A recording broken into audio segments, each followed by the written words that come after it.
La justice et une question, l'affaire de la French Tech va-t-elle rattraper Emmanuel Macron? L'enquête sur le déplacement du président de la République à Las Vegas, alors qu'il était alors ministre de l'économie, a été confiée à des juges d'instruction. Sarah Lou Cohen, la chef du service police-justice de BFM TV, est sur le plateau. Sarah Lou, qu'est-ce que ça change? Eh bien, on change de cadre procédural. Ce sont désormais des juges d'instruction et non plus des magistrats du parquet qui vont enquêter sur ce dossier. Et vous savez, les juges d'instruction, ce sont les seuls magistrats en France qui peuvent mettre en examen.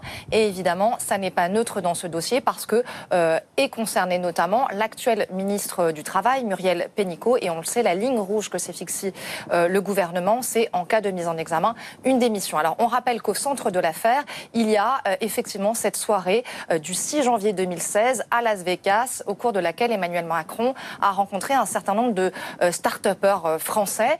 Et le problème, c'est que cette soirée a été organisée par l'agence de communication Havas, par Business France, qui à l'époque, qui est toujours un établissement public, et géré à l'époque par Muriel Pénicaud. Le vrai problème de cette opération, c'est que Business France, au regard du montant de l'opération, qui avoisinait les 300 000 €, aurait dû passer un appel d'offres et elle ne l'a pas fait.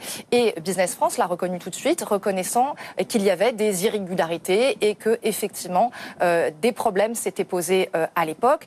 L'enquête va devoir déterminer quelles sont les responsabilités, qui et pourquoi, effectivement, Havas a été choisi dans cette opération. Alors, Sarah Lou, que répond Muriel Pénicaud? Alors, jusqu'ici, la ministre du Travail a eu exactement la même ligne de défense, c'est de dire je n'étais pas au courant de ces irrégularités. Quand je l'ai appris en mars 2016, c'est-à-dire un peu plus de 3 mois après l'opération de la soirée, eh bien, j'ai tout de suite alerté mon conseil d'administration et surtout, j'ai commandé un audit interne et externe pour faire toute la lumière sur cette affaire. Le problème, c'est que des mails ont été révélés récemment par la presse, par le journal du dimanche, un mail notamment envoyé par la directrice de la communication de Business France qui laissait à penser que Muriel Pénicaud était au courant des problèmes rencontrés. Elle a toujours continué à nier et à dire qu'elle ne connaissait pas l'existence de ces irrégularités.